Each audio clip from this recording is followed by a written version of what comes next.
দর্শক channel I উত্তর আমেরিকার নিয়মিত আয়োজন প্রবাসের কথায় আপনাদের স্বাগতম। পুরো অনুষ্ঠান জুড়ে আপনাদের সাথে আছি আমি রেজওয়ানা ইলফিস। আজকে আমার সাথে অতিথি হিসাবে যিনি স্টুডিওতে উপস্থিত আছেন তিনি আমাদের সবার প্রিয় এবং আমাদের খুব কাছের মানুষ Mohammad N Majumdar, masters of law, New York. কেমন আছেন আপনি? আপনাকে স্বাগতম। থ্যাংক ইউ, অসংখ্য ধন্যবাদ তোমাকে ভালো উপস্থাপনের জন্য। আপনার সঙ্গে তো বেশ অনেকদিন পরে কিন্তু আড্ডা দিতে বসেছি। আমি আড্ডাই বলবো, কারণ আমি যতবার আপনার সাথে বসছি আমরা কিন্তু মানে গল্পে গল্পে আমার সময়টা চলে গেছে। যদিও আমরা এখন খুব মানে আমি বলবো বিশেষ করে যারা আসলে আমাদের দেশ থেকে প্রবাসে আসছে, আমাদের এই যে আমেরিকাতে যারা আসছে তাদের যে ইমিগ্রেশনে বিভিন্ন ধরনের প্রবলেমে পড়ছে, ইভেন যারা আছে তারাও কিন্তু এক একটা সময় এক এক ধরনের প্রবলেমে পড়ছে। আমি সেই বিষয় নিয়ে আজকে আপনার সাথে আলোচনা করবো। আমি প্রথমে চলে যাই, আমরা গতকাল খুব সম্ভবত আমি যদি ভুল না করি একটা আমরা নিউজ পেয়েছি যে একজন সিটিজেন তাকে কিন্তু ডিপোর্ট করা হয়েছে। এই ইস্যুটা দিয়ে যদি আমি আপনার কাছ থেকে শিওর। সো কোনো সিটিজেনকেই বিনা বিচারে ডিও প্রসেস ছাড়া ডিপোর্ট করা হয় না। সো বিষয়টা হচ্ছে এরকম, যদি সরকারের কাছে এনাফ এভিডেন্স থাকে যে যখন সিটিজেনশিপ অ্যাপ্লাই করা হয়েছিল N-400 অ্যাপ্লাই করা হয়েছিল সিটিজেনশিপ অ্যাপ্লিকেশনে, এমন কোনো তথ্য ছিল যেটা উনি গোপন রেখেছেন, যদি ওই তথ্য যদি ডিসক্লোজ করা হইতো উনি সিটিজেনশিপ কোয়ালিফাই হইতো না। আবার এমন কোনো তথ্য ছিল যেটা উনি দিয়েছে যেটা সরকার হয়তো খেয়াল করে নাই তখন বা ওভারলুক করছে, সেটা বর্তমানে তারা ফাইন্ড আউট করছে। এই জন্য তাকে হয়তো ডিন্যাশনালাইজেশন প্রসেসে মাধ্যমে তাকে ডিপোর্ট করা হয়েছে। সো এই বিষয়টা আরও বিস্তারিত আলোচনার দাবিদার। কাউকে কোনো গ্রিন কার্ডধারীকেও এভাবে ডিপোর্ট করা হয় না। কোনো ন্যাশনালাইজ সিটিজেনকেও ডিন্যাশনালাইজ করার জন্য একটা প্রক্রিয়া আছে, সিভিল প্রসিডিওর আছে, প্রসিডিওর অ্যাপ্লাই করতে হয়, সেটা না করে করা হয় না। যার কথা আপনি স্পেসিফিক্যালি বলেছেন এটা বিস্তারিত আরও বিস্তারিত জানতে হবে। Maybe there is a story behind the story, maybe something else is serious involve, যেটা ইমার্জেন্সি। যেমন তারা আসলে এই মুহূর্তে এসে ওভারলুক করতে পারে নাই। যেমন ধরুন কোন একজন লোক যদি সরকার মনে করে national threat for the nation, white house মনে করে, প্রেসিডেন্ট যদি মনে করে আমি বা তুমি আমাদের এমন একজন লোক এমন কোনো কর্মকাণ্ডে আসি যেটা ন্যাশনাল থ্রেট, জাতীয় নিরাপত্তার হুমকি হতে পারে, অথবা যিনি কোনো ডিস্ট্রাকটিভ কোনো আমাদের নেশনকে ডিস্ট্রাকটিভ কোনো কাজ জড়িত আছে, অথবা যুক্তরাষ্ট্রের সাথে যাদের যুদ্ধ হচ্ছে তাদের সাথে রিলেটেড আছে, এই ধরনের পরিপ্রেক্ষিতে তারা ডিন্যাশনালাইজ করতে পারে। But other one procedure is that once it is citizen. কারণ বিগত 10 বছরে দেখা গেছে সিটিজেনশিপ বাতিল করে তাদের দেশে পাঠানো হয়েছে, এর সংখ্যা ছিল বাৎসরিক মাত্র 11 জন। কোটি কোটি লক্ষের মানুষের ভিতরে 11 জন লোক, এটা আসলে মানে হিসাবের বাইরে বিষয় না।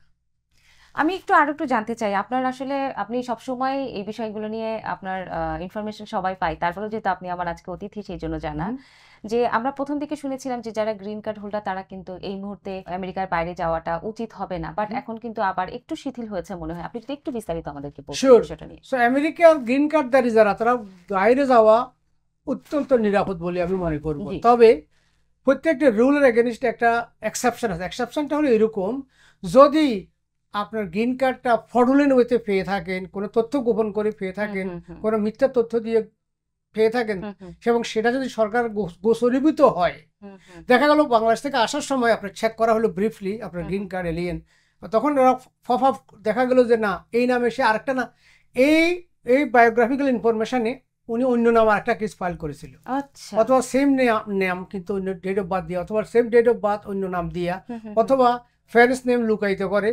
তারা যদি রেড ফ্ল্যাগ দেয় তখন তারা তাকে হোল্ড করে এবং অ্যান্টি ইস্যু করে কোর্টে পাঠায়। এবং বিষয়টা যদি এখন বিষয়টা আরো টাফ করছে, এইভাবে যদি মনে করে যে তার কোনো বিষয়টা খুবই জরুরি, খুবই সিরিয়াস, যে দেখে সেন্ড হিম ব্যাক ইমিডিয়েটলি। তবে এয়ারপোর্ট থেকে আইস অফিসার সেন্ড ব্যাক করার নজির ভেরি রেয়ার, কোর্টের মাধ্যমে পাঠানো হয়। এই জন্য যাদের গ্রিন কার্ড আপনি নিজে জানবেন আপনার গ্রিন কার্ডটা কিভাবে পাইছেন। যেমন অনেকে এখানে আসছিল, অ্যাসাইলাম ফাইল করছিল, অ্যাসাইলাম অ্যাপ্রুভ হয় নাই, তখন সে এটা ডিপোর্টেশন হয়েছে, আবার গিয়ে বিয়ে করছে, আগের কেসটাও রয়েছে। তো এটা ডেমোক্রেটিক পার্টির আমলে তারা এগুলো নিয়ে খুব করে না, ছিল না, তাদের পরিবেশটা ছিল এরকম, বিভিন্ন দেশ থেকে লোককে আরো যত আনা যায় এখানে তারা চেষ্টা করছিল ওইটা। আর এখনকার পরিস্থিতি হচ্ছে আমাকে যত দেশে পাঠানো যায়, পরিস্থিতি ভিন্ন, পলিটিক্যাল প্রেক্ষাপট ভিন্ন অবস্থা। এই জন্য যাদের গ্রিন কার্ডটা আপনার ফ্রডুলেন্ট ওয়ে, অর্থাৎ মিথ্যা তথ্য, গোপন তথ্য দিয়ে বা ভুয়া তথ্য দিয়ে গ্রিন কার্ড পেয়েছেন, দ্যাট শুড নট ট্রাভেল, তারা ট্রাভেল যেন না করে। আর যারা রিয়েলি ইমিগ্রেন্ট হয়ে আসছেন, বিয়ে করে আসছেন, মা বাবার আবেদনে আসছেন, দ্যাটস ফাইন। আচ্ছা, আমি আরেকটু চলে যাই এবারে, যেহেতু আমি গ্রিন কার্ড সম্পর্কে কোনো মানে বেশ ইনফরমেশন আপনার কাছে পেয়েছি।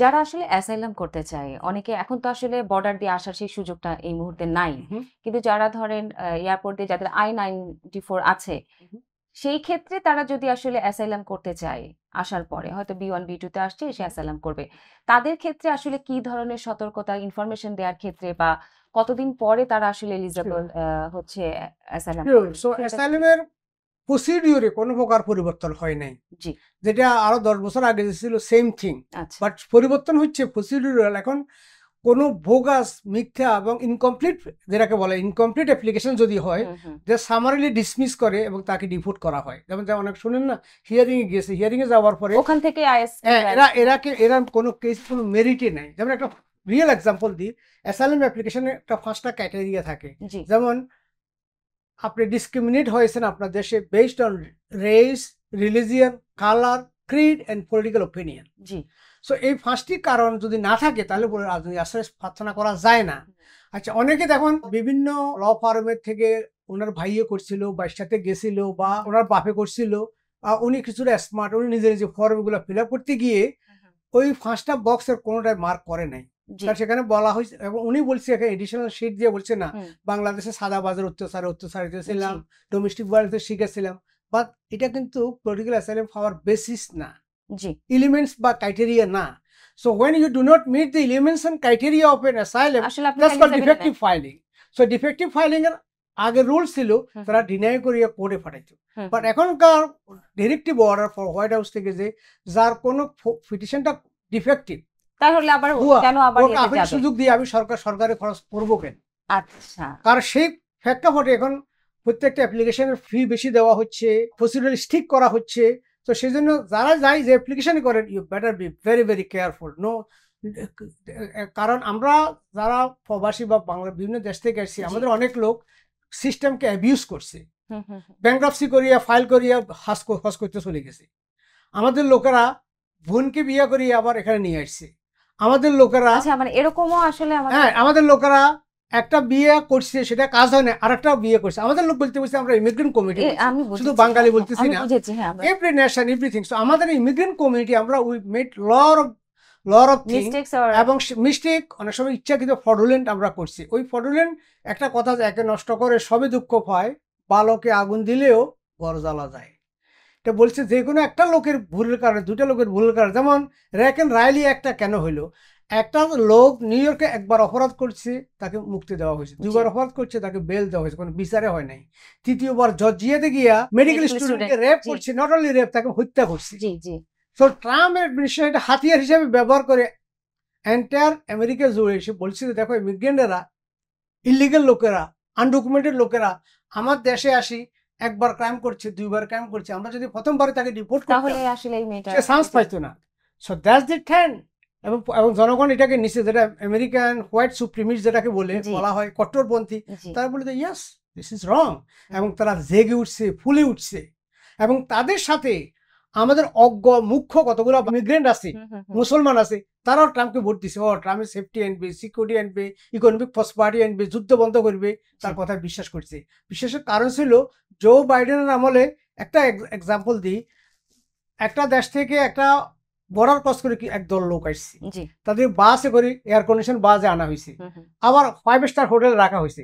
5 স্টার হোটেলে ডেইলি তাদেরকে খাওয়া দাওয়া থাকার জন্য $500 পার ডে খরচ করা হয়েছে। প্রায় $1 trillion new York city invest করেছে এদের এই পারপাসে। That's the huge tax payer money. মানিটা কোথায় গেছে? যেমন এদের সারি সারি বাড়ি দিচ্ছে, প্রত্যেকটা বাড়িওয়ালা, সে কোটিপতি হোক আর গরিব হোক আর নিরীহ হোক, বিধবা হোক, সে মাস এভরি 3 কোয়ার্টার সে have to pay the property tax. আমরা যখন 3 কোয়ার্টারলি বলা হয়, 3 মাস অন্তর ট্যাক্স দিতে হয়, বিশেষ করে আমরা তখন কলেজে এরকম সিওক করে, কারণ ওই টাকা যদি দিতে না পারি আবার বাইরে নিয়ে যাবে। আচ্ছা এভরি 3 কোয়ার্টার। সো এখন আমার বাড়ি আছে, বাড়ি যে ট্রেনের ভাড়া নাও দেয়, আমাকে দিতে হচ্ছে ওটা, আমাকে হ্যাঁ। ট্যাক্স দিতে হচ্ছে, মর্টগেজ দিতে হচ্ছে, সুয়ার ট্যাক্স দিতে হচ্ছে, সো মাচ ট্যাক্স। জি, ওই ট্যাক্সের টাকা আমরা পাঠাচ্ছি সিটি হলে, মেয়র অফিসে, ডিপার্টমেন্ট অফ ফাইন্যান্স, কিন্তু এটা আসলে এই তারা কোটি কোটি হ্যাঁ টাকা তারা ওই পারপাসে ব্যবহার করে। জি। এই জন্য কিছু ইমিগ্রেন্ট, কিছু মুসলমান এরা বললো যে নো, আমার টাকা, আমার ট্যাক্স পেয়ার টাকা, তুমি সালভাডর বিভিন্ন দেশ থেকে লোকরা আসলো মাত্র, হুম, হুম, বর্ডার ক্রস করে চুরি করে আসলো, অবৈধ পথে আসলো, তাকে খাওয়াইতেছো তুমি। That's wrong. জো বাইডেন ফসাচ্ছে, জো বাইডেন এগেনস্টে আচ্ছা ট্রাম্পকে ভোট দিছে। সো তোমাকে ক্ষতি করতে গিয়ে ওই যেমন নেগেটিভ ভোট যেটাকে বলা হয়, আই ডোন্ট লাইক হিম, তার এগেনস্টে যে আছে তাকেই ভোট দেব। Hmm So it's a trick. Trump, his whole life is a trick. He used to live in this city. He born in this city, in New York G. City. তুমি যা জানো, আমি যা জানি এখানকার সম্পর্কে, তার ট্রাম্প থেকে এভরিথিং সে জানে। সুতরাং he is a whole life is a trick. He is a very very smart, very tricky, এবং এমনভাবে ট্রিক করে এবং সে কোনোভাবে ফার পাই যায়। আমি আরেকটু বিষয় জানতে চাচ্ছি যে আসলে অ্যাসাইলাম তো আপনার সঙ্গে আমার যেহেতু আলোচনা হয়েছে, আমরা কথাও বলেছিলাম। এখন মানে আগে যেরকম একটা লম্বা টাইম, একটা পিরিয়ড লাগতো যে এই টাইমটা ধীরে ধীরে, কিন্তু এখন তো আমি যতটুকু ওইটাকে জানি বলে যে last come first come proceeding. হ্যাঁ, ওইটা নিয়ে যদি আপনি একটু হ্যাঁ, আমাদের এটা বলা দর্শকদের হয়, একটু এটা বহুবারে তারা ইমপ্লিমেন্ট করে ইন্টারনাল মেমোর মাধ্যমে, জি, যে তারা জানতে চায়, যদি ভেরি কুইকলি দেখি যে আমি একটা লোকের 5 বছর পর্যন্ত ফালে রাখলাম, সে এখানে ওয়ার্ক পারমিট পাই, এখানে মেডিকেট খাবে, মেডিকেয়ার পাবে, ফুড স্ট্যাম্প খাবে, হোম কেয়ার পাবে, চাইল্ড কেয়ার পাবে, হুম, লুক হাউ মাচ বেনিফিট। এমন এমন মহিলা আছে, সে হোম কেয়ারে পাইতেছে $40,000 পার ইয়ার, সেকশন 8 হাউজিং এর জন্য পাইতেছে 30,000 পার ইয়ার, চাইল্ড কেয়ার পাইতেছে, মেডিকেয়ার পাইতেছে, হাসপাতালে শুয়ে আছে, লক্ষ লক্ষ টাকার বিল আসতেছে, প্রিসক্রিপশনের বিল আসতেছে, এভরিথিং ইজ ফ্রি। হুম, হুম, এক একটা লোকের পিছনে মেবি 1.5 লক্ষ 2 লক্ষ ডলার এক একটা লোকের পিছনে এমন লোক আছে খরচ হচ্ছে গভর্নমেন্ট ট্রেজারি। ওই আচ্ছা, টাকাগুলোকে খরচ মিনিমাইজ করার জন্য government taking a stricter policy hmm, to hmm, reduce the government expense. So that's why যদি তত তাড়াতাড়ি এটাকে ডিসপোজাল close করিয়া তারপরে আমার খরচের হ্যাঁ তার গ্রিন কার্ড দিয়ে দিলে fine, he'll work, he'll pay taxes. আর গ্রিন কার্ড না পাই, he'll go back to his country. Yeah. এখানে একটা 15 বছর 20 বছর তাকে ঝুলে রাখার পক্ষে না, জাস্ট দেয়ার অবজেক্টিভ। এখন ওই লক্ষ্যে তারা কাজ করছে। এবার আমি একটু চলে যাই যে আপনারা তো আসলে EB1, EB2, EB3 নিয়ে কাজ করেন। আমি EB2 মানে EB3 যেটা সেটা Sure. নিয়ে আসলে EB3 এটা আমি একটা কারণ কি বলি। আমি একটু আপনাকে প্রশ্নটা করার আগে আসলে আমরা অনেক ক্ষেত্রেই দেখি যে আসলে আমরা সাবকন্টিনেন্টে যে দেশগুলো আছে, তারা দেখা যায় যে একই বছরে 3 জন 4 জন 5 জনকেও স্পন্সর করছে, বাট তার সেই স্পন্সর করার মতো সেই ট্যাক্স পে তারা করে নাই। শিওর। এইটা নিয়ে যদি EB3 এর আপনি জন্য একটু আমাদের হ্যাঁ। দর্শক যারা আছে তারা অনেকেই আসলে কনফিউজ যে একটা কোম্পানি আসলে কয়জনকে এটা করতে পারে এবং right. কি পরিমাণে এটার ট্যাক্স পে জন্য আমি করতে হয়। হাজারো রিল সাইটছি, শতবার বিভিন্ন টিভিতে বলছি, EB3 is an excellent opportunity to bring the people from Bangladesh, from all over the world. Yeah. But EB3 এর মাধ্যমে আপনি এখন 4 ইয়ার যদি ওয়েট করতে পারেন, ডাইরেক্ট গ্রিন কার্ড নিয়ে বাংলাদেশ নিয়ে থেকে আসা যায়। 40 একটা ফ্যামিলির জন্য মেবি $45,000 খরচ হবে, but it's very solid. Yeah. But আপনাকে যেটা আপনি বললেন, দ্য এমপ্লয়ার যিনি স্পন্সর করবেন, they have to be able and qualified. Qualified Exactly. বলতে বোঝায় প্রিভিলিং ওয়েজ দিতে পারে, ক্রস রেভিনিউ আছে, হুম। Lakh lakh dollar tax pay করছে, ওই জন্য কোম্পানি লাগবে। সেই জন্য পান আসলে দোকানদার, মুদি হ্যাঁ। মুদি দোকানদার, কয়েকটা রেস্টুরেন্টের মালিক সামান্য ট্যাক্স পে করে নাই, প্রিভিলিং ওয়েজ আর মিনিমাম ওয়েজের ভিতরে পার্থক্য হচ্ছে পার্থক্যটা, হুম। মিনিমাম $15, বাট সলমান বেতন হচ্ছে, যেমন আমার বেতন হতে পারে $150 পার আওয়ার। তো আমাকে যদি কেউ কনসালটেন্ট হিসেবে হায়ার করে উইথ এ ল ডিগ্রি, আমার এখানকার সলমান বেতন হবে অ্যাটলিস্ট $150 পার আওয়ার। আবার যদি আমাকে শুধু $15 দেওয়া হয়, আমি যদি কাজে রাজি থাকি, তাহলে that's fine also, It's depend on you. Depend on you. Yeah. But যদি আপনি যারা এমপ্লয়ার, যারা স্পন্সর করবে, তা have to prove that existing employee যারাকে আপনি হায়ার করছেন তাদেরকে প্রিভিলিং ওয়েজ দিচ্ছেন। সো প্রিভিলিং ওয়েজ খুব কম সংখ্যক এমপ্লয়ারে দিয়ে থাকে, বিশেষ করে সাবকন্টিনেন্ট যেটা বলছেন, জি, যারা ছোট ছোট ছোট ছোট হুম, স্মল বিজনেস, যেমন জ্যাকসনাইটে 1000 দোকান আছে, কেউ প্রিভিলিং ওয়েজ দিচ্ছে না। না, স্বর্ণের দোকানে কাজ করেন, আপনি 12 ঘন্টা কাজ করেন, $500 দিল, ও ঘন্টায় $9 পয় নেই, হ্যাঁ, $6 পয় যাচ্ছে, মিনিমাম ওয়েজও দিচ্ছেন না। হুম, হুম, আবার মহিলা কিছু বলছে না, কোথাও কাজ পায় না, কাজ কাজটা পায় না, চলে গেলে হ্যাঁ। কি করবে, অথবা তার কার্ডও নাই, তাকে ফেভার করছে।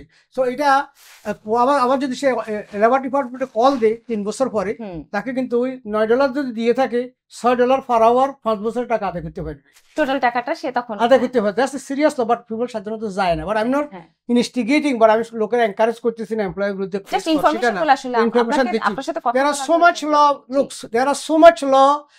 I used to work for a big multi-million-dollar law firm. যেটা পুরানো বাঙালিরা বুঝবে, রাশেদ ভাইরা চিনবে। 271 মেডিসিন এভিনিউ, আমরা 100 এমপ্লয়ি ছিল, hundreds of green card monthly yearly issue হইতো। যারা industrial immigration, H1, L1, green card, Sonali exchange, Sonali bank, এগুলো আমাদের set up. So we have a lot of experience, lot of thing আমরা দেখছি দেশে। This country is a huge opportunity. The problem is আমরা অনেকেই অপরচুনিটিকে misuse করি। এই মিসইউজ যখন অতিমাত্রায় পৌঁছে, আপনি ইলিগেল, আপনি বর্ডার ক্রস করলেন, কোনো ট্যাক্স পে করলেন না, $500 করিয়া খাইলে, আবার নিচে নামিয়া সমস্ত দোকান লুটপাট করিয়া, কোভিডের সময় সমস্ত দোকান লুটপাট করিয়া লক্ষ লক্ষ ডলার মাল চুরি করে নিয়েছে বড় দোকান থেকে। এখন পুলিশ ডিপার্টমেন্ট অসহায়। জর্জ ফ্লয়েড মার্ডারের পর পুলিশ ডিপার্টমেন্টকে হাড় ভাঙিয়ে দিয়েছে। আমি বিলিভ আই ক্রাই, কারণ আমি at the age 23 and 9 months আমি বাংলাদেশ ত্যাগ করছি উইথ এক law degree, with master degree, practising lawyer. আমার বাপসিতে বাংলাদেশে আদালতে ঘিস করছি উকিল। রাস্তায় চলাচল করা যায় না, মানুষের বসতি অনেক, একটা হতাশা ভাব। ইউনিভার্সিটি থেকে বাইরে হইয়া কোর্টে গেছি, এতগুলো টাকা নিজ কালো করে ঢুকাইতাম ডেলি, তারপর বাসায় এসে স্বস্তি হইতাম না যে এই টাকাগুলো নেওয়াও ঠিক হয় না আমাদের মানুষ থেকে। কোনো বিচার নাই, আইন নেই, মাইট ইজ রাইট। যত মিথ্যাবাদী, যত হ্যাঁ, তারাই জয় হচ্ছে, আইনের শাসন প্রতিষ্ঠিত নয়। ওই দেশের ওই হতাশা থেকে পথ খুঁজে এখানে চলে এসেছি। এখানে আসার পরে we see lot of prosperity, lot of dignity, lot of respect, great thing happen. But right now Trump আমল is a very serious time. এই সিরিয়াস টাইমের জন্য একদিকে ট্রাম্প দায়ী, অন্যদিকে আমরা যারা মিসইউজ করেছি তারাও দায়ী। So let's hope for the better days can come, maybe year and half, যখন মিড টার্ম ইলেকশন হবে, যদি ডেমোক্রেটিক পার্টি বাউন্স ব্যাক করতে পারে, আরো বেশি সিট পাইতে পারে, অ্যান্ড দেন মেবি তাদের ক্ষমতা কিছুটা কমবে। বর্তমানে যেমন ডিগনিটি অ্যাক্ট নামে একটা আইন প্রপোজাল আছে, 10 জন ডেমোক্রেটিক পার্টি কংগ্রেসম্যান, 10 জন রিপাবলিকান পার্টি কংগ্রেসম্যান এক হয়ে ওই আইনটা পাস করার জন্য বলছেন, লিগালাইজ করার জন্য, অ্যামনেস্টির মতো অনেক। বাট সেটা ট্রাম্পের কথা ছাড়া হবে না, because he become a dictator. House is in control, senate in his control, judiciary in his control. যুক্তরাষ্ট্রের 200 বছর ইতিহাসে এরকম হয় নাই, এরকম ধস নামে নাই, because Democratic party leadership was so bad. এবং এটার জন্য আরেকটা দায়ী, ডেমোক্রেটিক পার্টিকে 2 ভাগে ভাগ করা হয়েছে। বার্নি স্যান্ডার এন্ড এওসি একদিকে টানতেছে। So party within the party is bad. Party within the party is never a good idea. They have to work together to bounce back, to come back the power again. So AOC, Bernie Sanders have to work with the mainstream. They cannot just pull one way, take 8 seats, not taking the mayor, but they are trying to establish the socialism. So socialism কিন্তু যুক্তরাষ্ট্রের মানুষ মানে নিবে না directly, because এটার ভিত্তি হচ্ছে capitalist society, অর্থাৎ বীরভোগ্য বসুন্ধরা। The more you work, the more you make. There is no free ride, time is money. There is no free ride. এবং ওরা চাইছে এরা ফ্রি রাইড দেওয়ার জন্য। সো ফ্রি রাইডের পক্ষে মানুষ না। So that's another challenge for the democratic party, because party within the party no good. আপনার সাথে কথা বলতে বলতে আসলে মানে হয় না যে মানে অনেক বিষয় আসলে জানা যায়। Oh, I can talk to 24/7 same way. There are so much history, so much knowledge, so much power, because I started my life from law school in I finished my law school in Bangladesh 1986. So 86 I graduated and admitted to Bangladesh Bar. From here to until today, every day and night I read the law. I work with the people. I work with the court, judiciary system. So we are lawyer of the family lawyer, or family of the lawyer. But আমার ছেলে from the day one আমার সাথে আছে, এবং naturally lawyer হয়ে গেছে। He's not a lawyer, he's a prosecutor. আবার মেয়ে প্রাইভেট প্র্যাকটিসে, আমরা ওর সাথে ওর ফার্মে আমরা associated. So there's a lot of story, lot of great thing happen, but a lot of bad thing happen due to the inability of the leadership of the Democratic Party. আমি আবার একটু জানতে চাই আপনার কাছ থেকে যে আপনার তো আসলে একটা ফাউন্ডেশন আছে, শিওর, সেটা নিয়ে যদি আপনি আসলে কিছু বলতেন। Sure, thank you for the opportunity. কারণ মানুষের জন্য জি we must service above self. নিজের উদ্দেশ্যে যদি কোনো কাজ করতে হয়, সেটা হলো বেস্ট আনসার হলো এখানে 501(c)(3 নন প্রফিট অর্গানাইজেশন। জি so I am registered as a non profit organisation. আমরা হোয়াইট হাউস থেকে রিকগনিশন পেয়েছি। জি আমরা ব্রঙ্কসের সর্ববৃহৎ ব্যাক টু স্কুল ইভেন্ট করে থাকি। জি অর্থাৎ স্কুল বর্ষের প্রারম্ভে যারা আবার স্কুলে ফিরে যাবে এবং যারা নতুনভাবে স্কুলে যাবে তাকে তাদের উৎসাহিত বই, করার জন্য, খাতা, ব্যাগ আমি দেখেছি হ্যাঁ, ওদেরকে ব্যাগে অ্যাক্সেসরিজ থেকে সবকিছু দেওয়া হয়। এটা দেওয়া হয় তারা গরিবের জন্য না, মানুষকে উৎসাহিত Encourage করার করা, জন্য, হ্যাঁ। এনকারেজ করার জন্য, প্রমোট এডুকেশন। কারণ education is the key. Hmm, কারণ if you promote education, everything will be promoted itself. Let's say আমি প্রমোট করি, তোমাকে একটা ডাক্তার বানিয়ে দিলাম, বা একটা ইঞ্জিনিয়ার বানিয়ে দিলাম, বা একটা প্লাম্বার বানিয়ে দিলাম, বা একটা ভালো একটা প্রফেশনাল বানিয়ে দিলাম, hmm, you can make tons of money. হুম, আর যদি তুমি কাউকে ভিক্ষা দাও 10,000 5,000, এতে কোনো লাভ হবে না। Hmm, so I believe on education. কারণ এডুকেশনের কারণে আজকে আমরা এখানে বসতে পারছি, জি। যুক্তরাষ্ট্রে আসতে পারছি, জি যুক্তরাষ্ট্রে কথা বলতে পারছি, জি যুক্তরাষ্ট্রে কমপ্লিট করছি। যুক্তরাষ্ট্রের মতো শহরে আমি ইলেকশন করছি এবং আমার পয়সায় না, সরকারি পয়সায় আমরা ইলেকশন করতে পারছি। এই যে জানা, জি এই যে সিস্টেমটা বুঝা, because of the education. Education so education is the কি, আই প্রমোট এডুকেশন। সো আমাদের এই বছর 24শে অগস্ট আবার হবে back to school event. G. Address হচ্ছে 1888 ওয়েস্টচেস্টার অ্যাভিনিউ, ফার্স্ট স্টেশন নিচে বিরাট মাঠ আছে, সেখানে মঞ্চ হবে। সেখানে লোকের ইউজুয়ালি 1000 লোক লাইনে থাকে, ছেলে মেয়েরা, এবং ওদের ভিতরে 75% হিসপ্যানিক এন্ড ব্ল্যাক।